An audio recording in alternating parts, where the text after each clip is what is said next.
नमस्कार नीलिमा किचन को आपण मानक अनेक अनेक स्वागत। आज मु आपण मानक सहित शेयर करी आमड़ार जेली आचार रेसिपी। यह तैयारी करिबा एकदम सहज आउ खाइबा को बहुत सुंदर टेस्टी। थरे तैयारी करी वर्ष पर्यंत साइति रखी खाई परिबे, किछि भी खराब हबनी। तेबे भिडियो को स्किप न करी प्रथम रु शेष पर्यंत देखंतु। आशा करिछि भिडियोटी भल लागिबो। एठी देखंतु मु किछिटा आमड़ा नेछि, पाखापाखि 1.5 केजी हबा। एक परिष्कार भाव में धोई नहीं। यह बहुत लोग आमड़ा बोली जानती और किसी लोग जलपाई बोली ही जानती। एवं प्रेसर कुकर सिझे ना गोटे सीटी आसवा पर्यंत कड़े सिझे होता, जेहेतु गैस रे टाइम लगे तो मुझे प्रेसर कुकर ही सिझे नेबी। ढाली नेली एवं आधे देदेबा गोटे कप पानी, अधिका पानी देविनी, जी आवश्यक से देवी। गोटे हुइसिल आसवा पर्यंत हाई फ्लेम रे ही बसई नबा। गोटे हुइसिल आसला सांगे सांगे किंतु खोली नबा। एबे देखंतु गोटे हुइसिल पर मु गैस रो ओल्हे आनी सांगे सांगे किंतु सीटीटा खोली नेबी। एबे खोली नेली बाहर कर नबा। आमड़ाटा टिके चेक कर नबा, ए सिझी जाइथिबो। जेतु खटा जिनिस गोटे सीटी आसिला माने सुंदर भाव रे नरम हे जिवो। सुंदर भाव रे किंतु नरम हे गलानी। एबे बड़ थाली रे ढाली नेबी।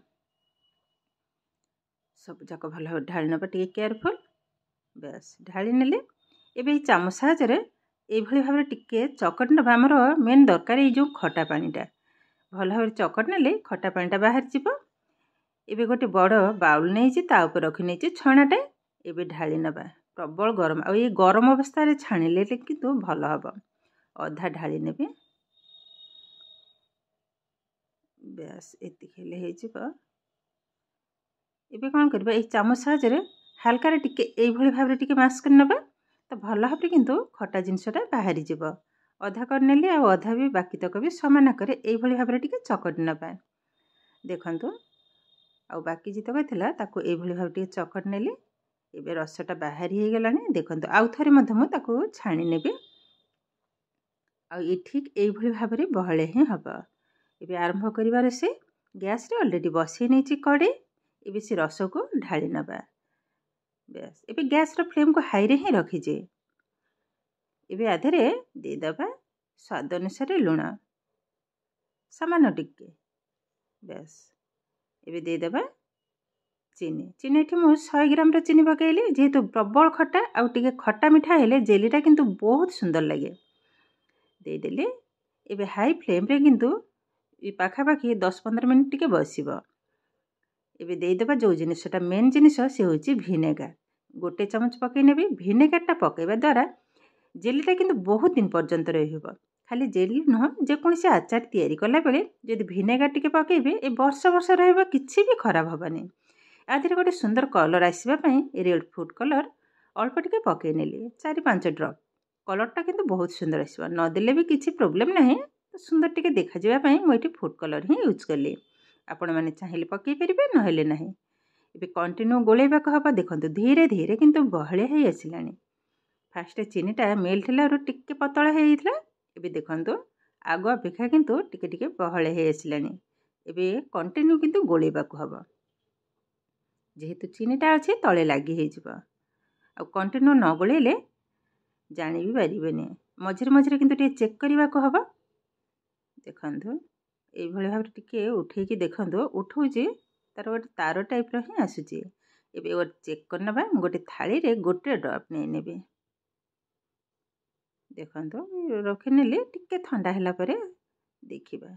एबे टिके थालीटा को टिके कणै नबा। देखंतु ये किंतु हेइने, आउरी बाकी अछि। मझिर मझिर ए भली भाव टिके चेक करनेबी। आ ए भली भाव कंटिन्यू गोळै देबी। ये जो जेलीटा विशेष करी ब्रेड रे खाइबा किंतु एतेटा सुंदर लगे, बहुत सुंदर लगे। विशेष करी पिला मानकर जेली हैला माने आउ किछि भी दरकार हबनी। से माने किंतु बहुत पसंद करंती ए जेलीटा खाइबा पई। तो घरे ए भली भाव रे जेली तैयारी करी रखि नेबे। जेते बेले खुशी पिला मानकु खाइबा को देई परिबे, पिला माने मधा आराम रे खाइ परिबो। देखंतु आरी भीतर मु 2-3 थर चेक कर छारले। आ केतेटा आगो अपेक्षा देखंतु सुंदर भाव रे बहळे भी मते हे गलानी। जस्ट ए चेक कले ही जना परिबा गोटे जेली टाइप रे जेते बेले आसी जिवो से समय रे जानिबा हे हेइजी बोले। एबे आउ थरे चेक करनबा। एबे गैस रा फ्लेम को मीडियम टू हाई रे ही रखि जे। देखंतु केतेटा बहळे हे गलानी। एबे आउ थरे चेक करनबा ए बहुत बहळे हे गलानी मु थाली रे ऑलरेडी गोटे ड्रॉप रखी नै जे एबे चेक करनबा आउ अल्प समय हबा देखंतु हाथ रे उठी जाउ जे किंतु जेली टाइप रो बनेले आउ टिके हबा पुणी आउ गोटे ड्रॉप पके जे थाली रे टिके ठंडा हैला परे हाथ रे उठौ जे देखंतु ए किंतु हमर एकदम रेडी हे गलानी जानि परथिबे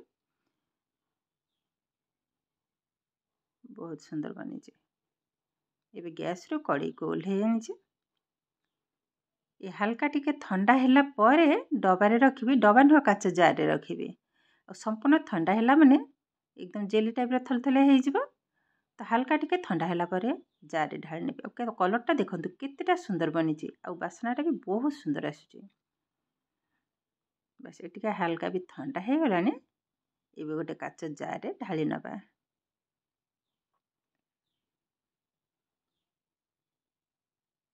देखंतु हल्का टिके गरम अछि एकदम ठंडा हेने आमड़ा सरी जिबा पूर्वरु थरे हेली भी एई भली भाबरे आमड़ा जेली घरे तयारी करंतु आ पिला मानको खुआंतु देखबे पिला माने बहुत खुशी हे जिबे एबे गोटे चामच रे मु बाहर करी देखौची देखंतु केतेटा सुंदर बनिची आम पिला माने मधे खाइकी कहउछंती मामा बहुत सुंदर टेस्ट लागुची तो ए किंतु हमर प्रस्तुत हो गला आजिर आमड़ा जेली रेसिपी आजिर भिडियोटी आपण मानको केमिति लागिला कमेंट करबा को जमा भी भूलिबेनी आउ जदि भिडियोटी भलो लागे लाइक करिवे शेयर करिवे चैनल रे नुआ थिले चैनल को सब्सक्राइब करबा सहित पाखरे थिबा बेल आइकन को क्लिक करिवे आगु को आसुथिबा नुआ नुआ भिडियो रो नोटिफिकेशन सर्वप्रथमे आपण मानक पाखरे पहुंची जिवो फेसबुक पेज रे देखुथिले पेज टी को निश्चय फॉलो करिवे ताहेले आज पई रहूची पुणी देखा हबो आउ एक नुआ भिडियो रे नमस्कार।